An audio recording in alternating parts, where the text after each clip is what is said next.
الله پاک اسرائیل علیہ السلام ته فرمای اے اسرائیلا چرته پچا دې زړم خوږ کړی که نه وی او یا الله ستا په بندګانو کې په 2 کسانو باندې په 2 بندګانو باندې زما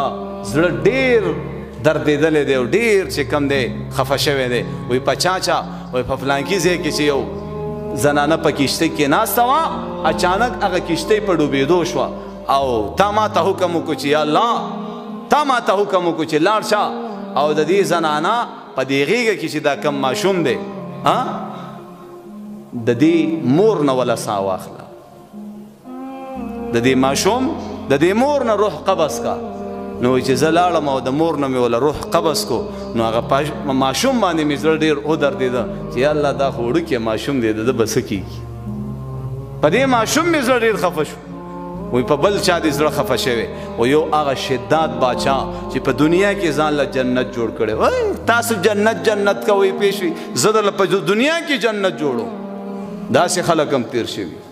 داسې خلک په دنیا کې داسې عجیب محل جوړ کو چې یو نقص پکې پرېښی نه دی یو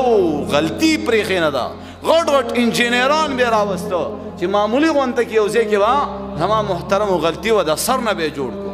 یوه غلطي هغه خپل محل کې پرې نه خوا عجیب صاحب د اوبو نهرونه د شاتو نهرونه د شرابو نهرونه دیم پکې جوړ کو وره وی تاسو وی چې جنت ته په دنیا کې جنت جوړ او بیا چې کله اوس محل تیار شو دا اوس دا شداد بادشاہ خپل محل او جنت ته راځي نو خلکو ورته خادمان ورته قسمه جوړې مخې ته کولې جوړې نه خوښېدې اخره کې پکې یو جوړه خوښه که وایي چوله بیا ورته اسونه مخې ته کول اسونه نه خوښېدل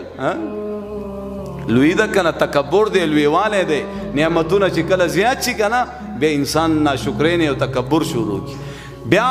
اسونو کې یو اس خوښ کو پې د پاسه سور شو را روان دی اوه سچن لے بادشاہ چې کم دی خپل جنت ته به انټر کیږي او داخلیږي به نو زما محترمو چې کله د اس 2 خپې د دنیا په جنت کې شوي او 2 خپې د محل نه بهر دي دلته یو سپینګیري بابا په شکل کې اسرائیل علیه السلام راغی او د دې اس رسۍ ونیوله او زما محترم رکاوې کو ته وایي اس د ښکته راکوش